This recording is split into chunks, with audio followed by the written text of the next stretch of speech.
Sudah kita share ke YouTube. Nah, pelan-pelan nanti akan kita share semua ke YouTube ya. Nah, kalau teman-teman yang belum subscribe ya silahkan di-subscribe supaya nanti bisa dapat notifikasi bahwasanya ada materi-materi baru yang sudah kita upload. Sekarang sudah 15 file ya, sudah 15 video yang kita upload ke YouTube. Nah, malam ini topik kita seperti yang kita sampaikan di flyer kita, ini fokus kepada well operation dan apa sih fluida karakteristik fluida di panas bumi ya. Nah, ini kita sudah 24 orang. Silakan teman-teman yang sudah join di-share ke linknya ke teman-temannya, ke cycle-nya, baik itu di WhatsApp, di LinkedIn, Facebook, silahkan saja di-share. Kita sifatnya terbuka, supaya mereka juga bisa ikut di acara sharing session kita malam ini, khusus topiknya mengenai panas bumi ya. Nah, ini yang disampaikan Pak Anggi, ini Pak Anggi udah 2 kali, ini yang kedua ya Pak Anggi ya? Iya, benar. Yang pertama sudah dulu, sudah berapa bulan yang lalu ya, saya lupa juga. Malam ini yang kedua nih, beliau nih Pak Anggi nih, saya sangat terima kasih sekali mau berbagi dengan kita semua ilmu-ilmu yang sudah beliau dapatkan di dunia lapangan, di praktisi, bisa berbagi dengan kita gitu ya. Ini saya tadi pembukanya, kita langsung buka aja, bukanya nyantai. Oke, sekarang sudah 7.36. Mungkin saya siapa pesertanya 24 orang sekarang malam ini baru 24 orang. Biasanya kita bisa sampai 100 ya, atau 80 atau lebih berapa. Sekarang malam ini berapa ya Bu Indira settingan pesertanya ya? Bu Indira, di copy tak? Kalau yang malam ini 100 peserta Daimyo. 100 ya, oke. Oke, 100 ya. Iya, jadi kebetulan Zoom yang kita malam ini belum bisa untuk streaming. Nah, mungkin untuk next session, mungkin kita akan coba untuk streaming, kita cari Zoom yang bisa untuk live streaming ya. Semuanya. Baik.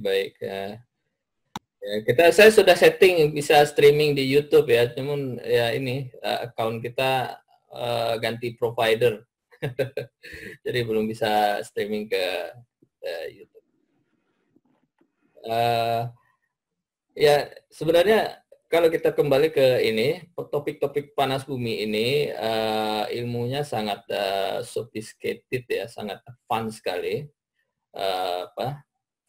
Karena panas bumi itu adalah energi renewable dan Indonesia mempunyai sangat banyak potensi panas bumi, dan tentunya ini akan sangat worth it banget buat teman-teman untuk menambah pengetahuan panas bumi ya, karena masih banyak potensi panas bumi yang belum digarap di pemerintah Indonesia.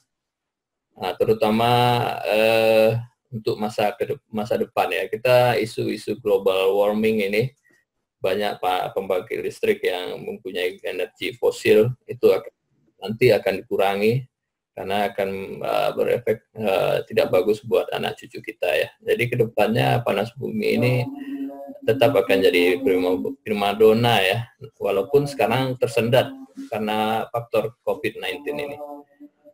Oke, mungkin itu singkat dari saya. Silakan teman-teman di-share ke cycle-nya, WhatsApp, LinkedIn, Facebook, sambil kita mulai acara kita ya.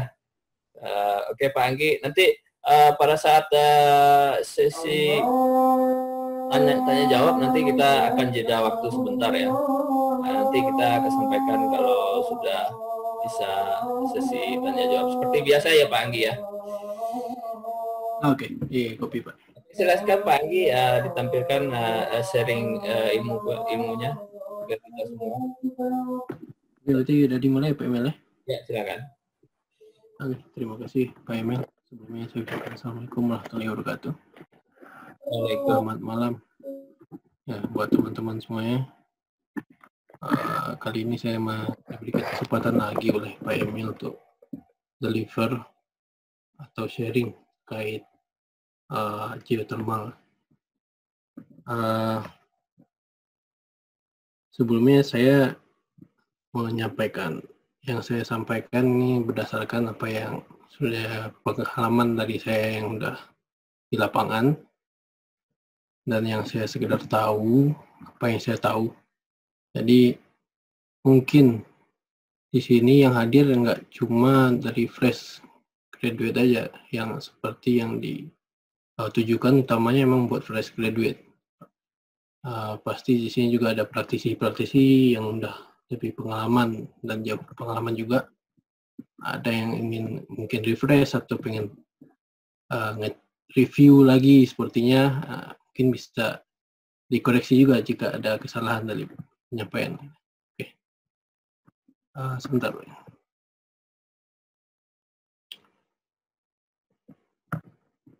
Oke, pertama saya mau perkenalan dulu. Jadi nama saya Rahmatul Anggi. Saya bekerja sekarang di Supreme Energy, tepatnya di site di Muara Labuh. Posisi saya di bagian Operation Supervisor. Jadi skopnya itu ya dari steam field sampai ke generation listrik di power plant. Background saya itu teknik kimia. Jadi lulusan dari UPN Veteran Yogyakarta dulu ya. Nah, sekarang kecimpung di pembangkit listrik. Jadi dari awal saya pengalaman pertama itu ya di PLTU, pembangkit listrik. Awalnya saya di operator water treatment. Terus pindah di turbin sebagai engineer di proses turbinnya. Dan sekarang di operation untuk keseluruhan geothermal power plant. Sebelumnya saya mau tanya dulu Pak Emil dan lain-lain, suara jelas ya?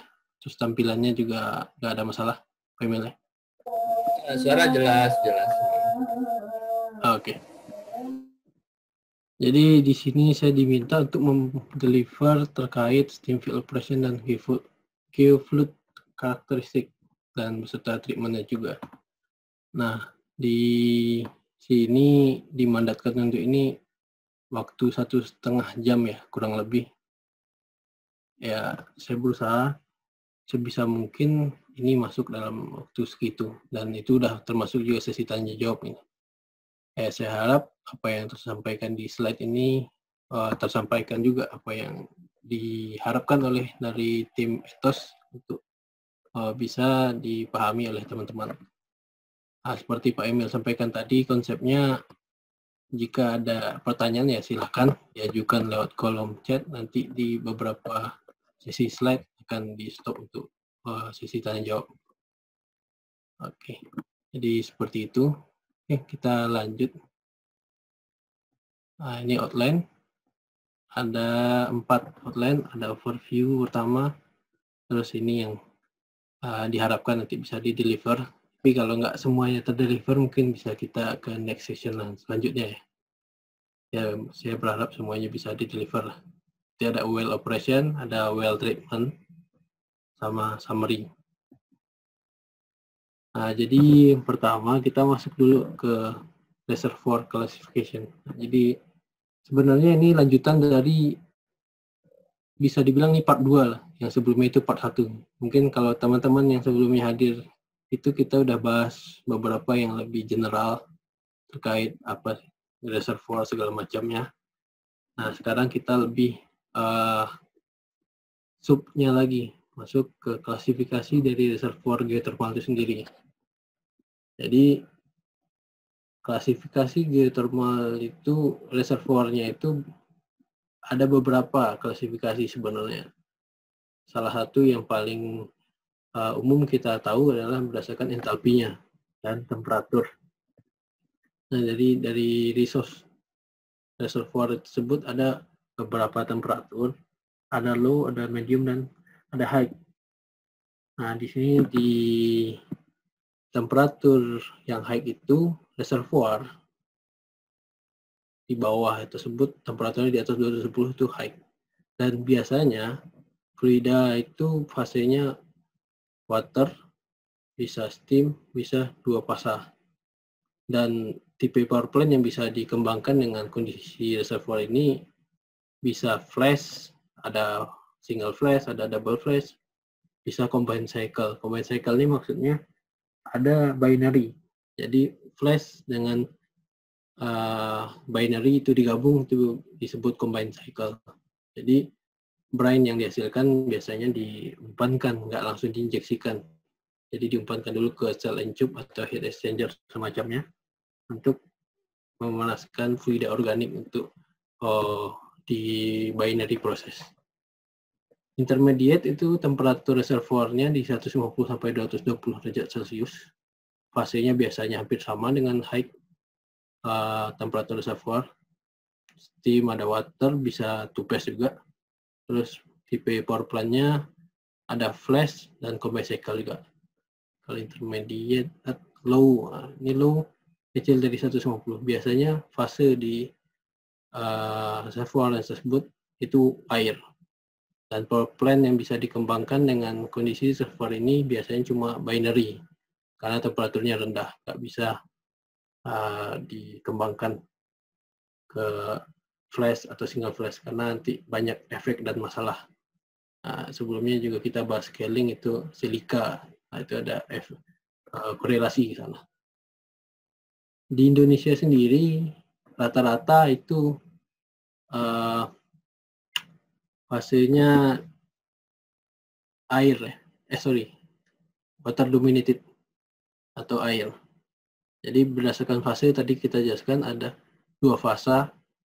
Jadi dua fasa tersebut kalau airnya lebih banyak itu ya disebut water dominated, kalau uapnya lebih banyak vapor dominated. Di Indonesia sendiri itu paling banyak water dominated. Vapor itu hanya ada beberapa field di Indonesia, ada dua setahu saya, Darajat sama di Kamojang. Itu Kamojang itu surganya geothermal. Jadi Jawa Barat itu terkenal dengan emang geothermalnya, reservoirnya bagus-bagus, high temperatur.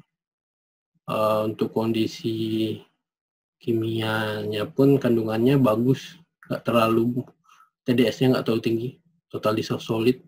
Itu berhubungan nanti ke yang kita bahas nanti tentang karakteristik dari senyawa kimia atau kadar-kadar mineral yang terkandung.